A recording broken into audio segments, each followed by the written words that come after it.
everyone. Welcome to Access Amplified, a podcast that brings accessibility awareness to you. Each month, we'll highlight individuals who have broken barriers and overcome challenges. We'll also discuss how collaboration with faculty and staff has helped our students be more successful. I'm your host, Dr. Laura Kaur, and today we have a truly inspiring guest. Wayne Tampos is a student worker with the Student Accessibility Services, and he's joining us to share his perspective on life, his vision, and the tools that help him succeed. Today, we'll talk about Wayne's personal story, how he navigates academics with visual impairment, and the surprising ways he stays active and creative. Wayne, welcome to Access Amplified. Thank you for having me, Laura. I heard that today is your birthday. Yes, it is. I'm 20 years old now. Wow. Well, happy birthday to you. Thank you. So let's get started. Wayne, tell us about yourself. Well, my name is Wayne Tampos. I grew up in the Philippines and immigrated here when I was 7. I am a student worker at CAC's Disability Department. One of the most important things I want people to know right off the bat about me is that disability does not mean inability. I am just as capable of doing anything and everything I want, just like anyone else. We all experience life differently and in unique ways. I am so much more different in that regard. Oh, wow. Well, that's a powerful phrase. Disability does not mean inability. Can you share an experience where you felt you had to prove that to someone? Yeah, and that's like a great question because I've faced that many times in my life. But a specific example would be in high school where I did track. I had a coach who was very much hesitant to try and let me do certain events, for example, like hurdles or the relay, because he thought that would be too visually challenging and just didn't want me to like get hurt. And it was with great intention, but in reality, he was just hurting me in the long run by limiting my capabilities. That's a but great point, yeah. but I had to show him that through hard work and practice, that I could judge distance, and I could navigate the track. I'm just as much capable as any other athlete he had on the team. Proving it to myself happens every time. And when I finish a challenge, a hike, or nail a tough lift at the gym, it is a constant and rewarding process. Wow. I love that story. Can you tell us some more? Well, my story here is that when I was born, the doctors knew that I would be born completely blind if I was born naturally. They diagnosed me with ROP, retinopathy of prematurity, which affects babies who are born prematurely and where blood cells in their retinas grow at an abnormal fashion. My mother and my doctors made the tough decision to have a premature birth and put me in a high oxygen chamber to help the abnormal growth and give me a fighting chance to see this wonderful world. After being in the oxygen chamber, they proceeded to perform a few laser surgeries to fix anything else. The operation was a success, but I'm still visually impaired. Scar tissue continues to spread and damage my retinas over time and will continue for the rest of my life. Though, in my personal opinion, it is such a better outcome than what could have been. For I could have been completely blind. At least I have some vision to see the smiles and faces of my friends, my loved ones, and my family. I get to experience and see some of the beauty everyone else gets to see. I wake up every day thankful for such a gift and knowing that each day is special. Wayne, you're unstoppable, for sure. So, for our listeners who are sighted, what is different about how you approach these activities? For example, how do you navigate a trail or know which holes to grab when rock climbing? Mm. It is about using my other senses and very much a lot of preparation. For hiking, I might use a hiking pole to feel the ground around me, and I pay very close attention to like auditory cues such as running water and like different sorts of streams, the gravel and how it sounds, or simply the voices of my friends that are up ahead or behind me telling me where to go. When it comes to rock climbing, I have my belay guide me. They'll tell me where to place my hand or suggest a foot holding or a hold that I can navigate to without them giving me specific instructions and telling me what to do and letting me do what I need to do. And with these two examples, it is very much a partnership and one that requires a lot of trust, but it's just the way I navigate things. That's wonderful. That's beautiful to think about it that way. But Wayne isn't just an avid athlete. He's an artist too, and you really enjoy reading, correct? I do love reading. Audiobooks are my best friends, and I love just sitting down, decompressing, and listening to a good book, maybe at like 2 times speed or something. But I also am a very avid painter, and that I use color and textures to my advantage. I have tactile art all around my room that I can feel without necessarily seeing, and but it's based around like how how I perceive the world, and it's just very enjoyable to me. Mm. Okay, incredible. Can you describe a little bit more on your creative process? How do you translate what you feel onto canvas? Like I said, it's very much texture based, and I'll use different types of paint. Different types of paints have different types of texture, or I'll layer certain parts of my painting to differentiate what image I'm feeling. So if I feel like a mountain in the background, it's gonna be a lot flatter. But if I have like a tree, I'll paint a few layers of the tree more so I can feel that slight tactile difference. Interesting. Okay. And it's just the way I also work is I work based around my emotions and like how I feel, and so it's very much color based for me, and more abstract, I guess. Yeah, good. Okay. So, as someone who is visually impaired, what are some tools that you use to learn? Well, besides my cane, I use a very broad amount of assistive technology when it comes to like academics. A few examples would be screen readers such as JAWS, Zoom Text, and Fusion.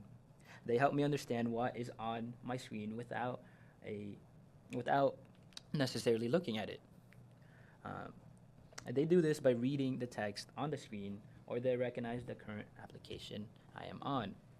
Another one that is provided by the school, and I very much appreciate, is Kurzweil. It has very broad amount of features, and it is basically a jack of all trades when it comes to applications. A couple examples I can think of is text-to-speech function, a language support where you can have the text-to-speech function be in a different language that you prefer, or any like images that you need to be read out loud if you're visually impaired. But overall, I would highly recommend Kurzweil for any student because, in my opinion, anyone can find a use out of it. That's great. Okay, so I think we just did a commercial for Kurzweil, so we'll be sending them a bill later on. But I wanted to go back a little bit, Wayne. To you mentioned using a cane. Can you describe that cane and how it helps you? Well, I have a white cane, and it's roughly around the height of my chin. So it is long enough for me to extend, but not too long. And at the very tip of my cane is a rolling ball cane. Each cane comes with, or each tip is very much different. I have different uses. I have a plethora, like almost like hundreds of like different cane tips. But the one I use the most is a rolling ball cane tip, in that it just helps me feel the ground around me, and it also helps other people identify that I am visually impaired, and that if I do hit them on accident, or if they do see me and we're heading the same way, that it's not on purpose, and like they can move aside, and just be nice about it, and it's nothing that needs to be known. It's just something that tells the world that, hey, I'm visually impaired, but I'm independent. That's great. Awesome. Okay, so what's the biggest challenge you face with some of the tools that you mentioned, or in your classes in general, and how do you work around it? A big challenge for me I faced was when a professor or a teacher would upload a scanned image of a book, and that scanned image to my screen reader just comes off as like a blank image, and it wouldn't be able to read said scanned image. And so the way I would go about it is I would advocate for myself. I'd tell the professor, hey, we need this at an accessible format. It's not working for me. Do you have some time for me, you, and like the accessibility department to like talk about it and find a way to get me the materials that I need? Yeah, for sure. Okay, that's a good point. So, based on your experience, what's one piece of advice that you would give to a professor who will be teaching a student with a visual impairment? Simply, a simple advice I would give is just simply ask the student what they need, how you can help personally, because each each student who's visually impaired comes out of very much like a spectrum almost, and they vary in level of vision. So not not assuming anything or not like having a predetermined opinion is very helpful, and that you just be an open-minded individual and just ask them what do you need from me, and you two can make a plan together. That's right. Okay. Uh, what are some non-technical strategies that you use? Like, how do you organize your notes, work with classmates, or communicate some of your needs? To me, organization is key. I am very particular about how the layout of my room is and how things are in my backpack. Um, I also make a point to introduce myself to my classmates, because the biggest injustice I could do to myself is having my classmates make assumptions about me instead of clarifying said assumptions without by talking to them, because it's not that they're scared of me necessarily. They're scared that they don't know me is what I like to go by. And communicating the person I am and like what I need, it clears up all that misconception and all that initial fear when it comes with my classmates.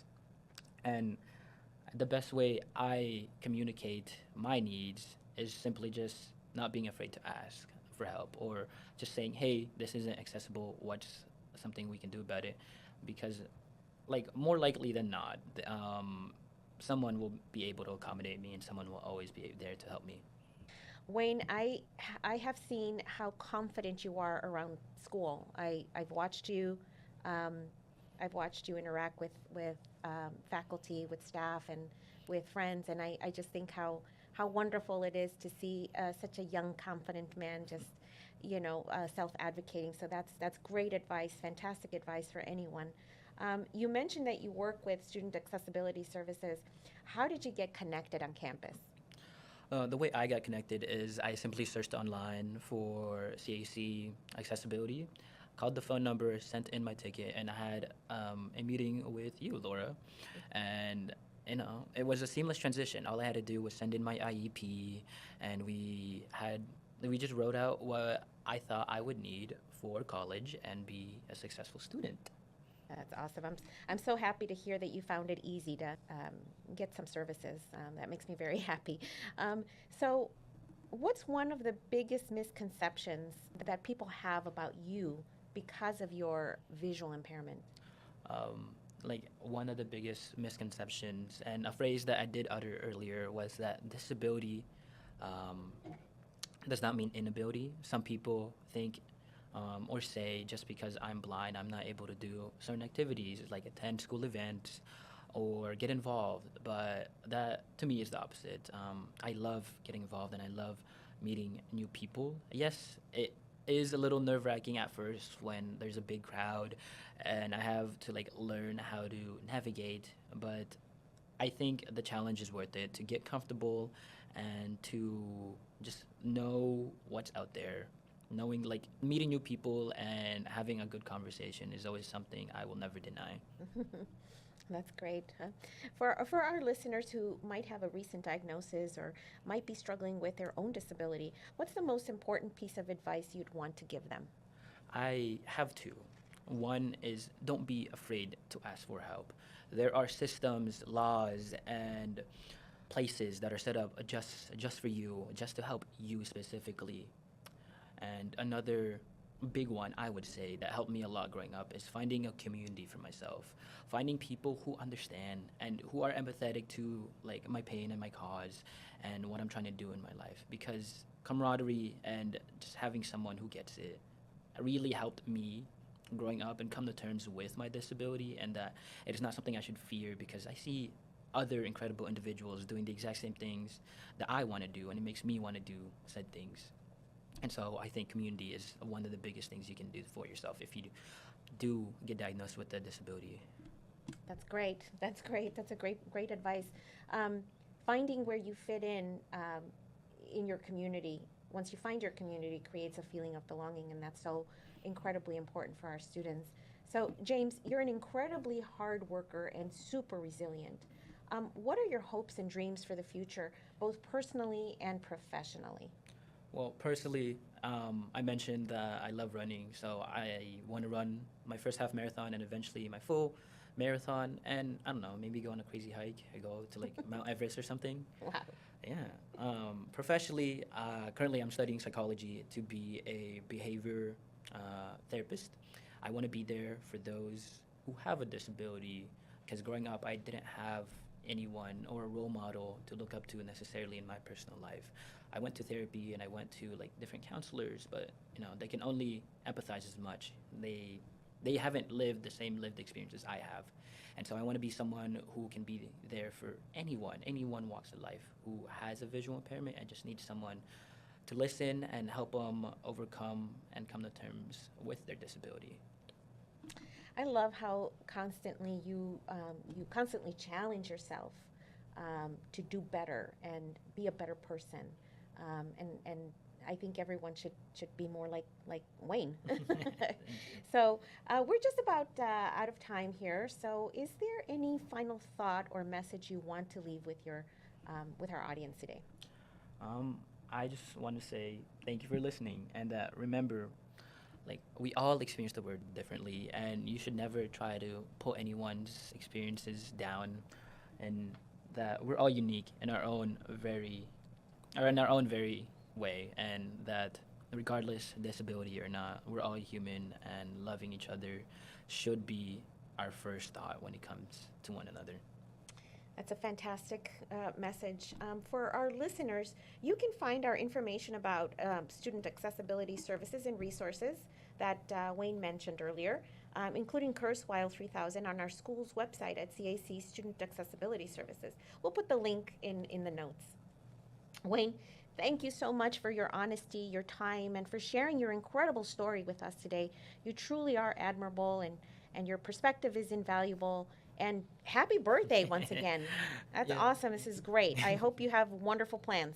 Thank you so much for having me, Laura, and thank you for your time.